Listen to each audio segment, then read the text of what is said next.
বিসমিল্লাহির রহমানির রহিম। আসসালামু আলাইকুম। জনতা রান্নাঘর থেকে সবাইকে জানাচ্ছি শুভেচ্ছা।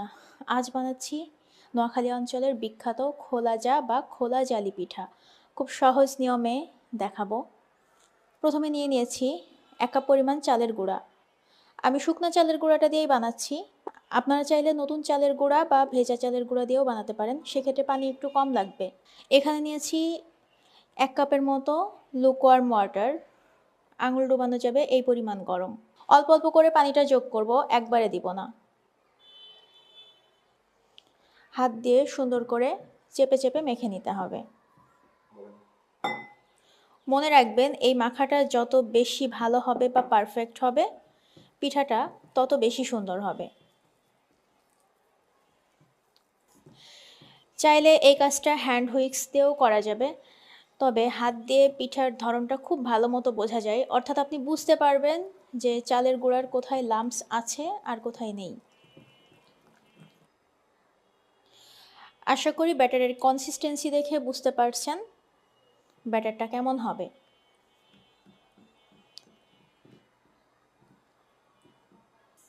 এবার ব্যাটারটাকে কিছুক্ষণের জন্য ঢেকে রাখবো। এখানে একটি ছোট সাইজের দেশি মুরগির ডিম নিয়েছি। মূলত পিঠাটা তৈরি করা হয় হাঁসের ডিম দিয়ে। ডিমটাকে ফেটিয়ে নিতে হবে। হাতের কাছে হাঁসের ডিম না থাকলে দেশি মুরগি কিংবা ফার্মের মুরগির ডিমটাও দেওয়া যাবে। এবার স্বাদ মতো লবণ দিয়ে দিলাম।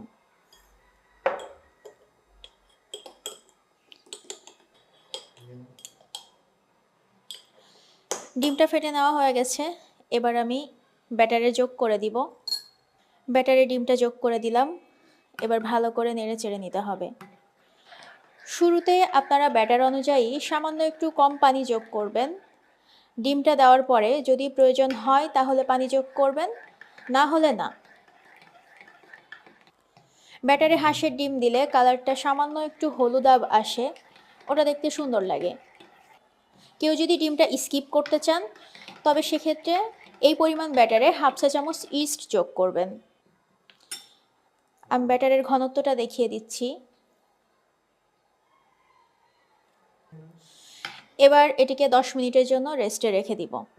আজকের খোলা জালি পিঠার জন্য আমি ব্যবহার করেছি ইয়েলো কিচেন থেকে নেওয়া আয়রন কাস্ট প্যান। সাধারণত দেখা যায় খোলা জালি পিঠার মাটির তাওয়াটা অনেক সময় ভেঙে যেতে পারে। আয়রন কাস্ট যেমন দীর্ঘস্থায়ী তেমন মজবুত। যত্ন নিয়ে ভালোভাবে ব্যবহার করলে এই প্যান বহু বছর ধরে চালানো যায়। খাবারে বাড়তি আয়রন যোগ করে আয়রন ডেফিসিয়েন্সি রোধ করে এবং এটি ক্ষতিকর হেভি মেটাল মুক্ত, সুতরাং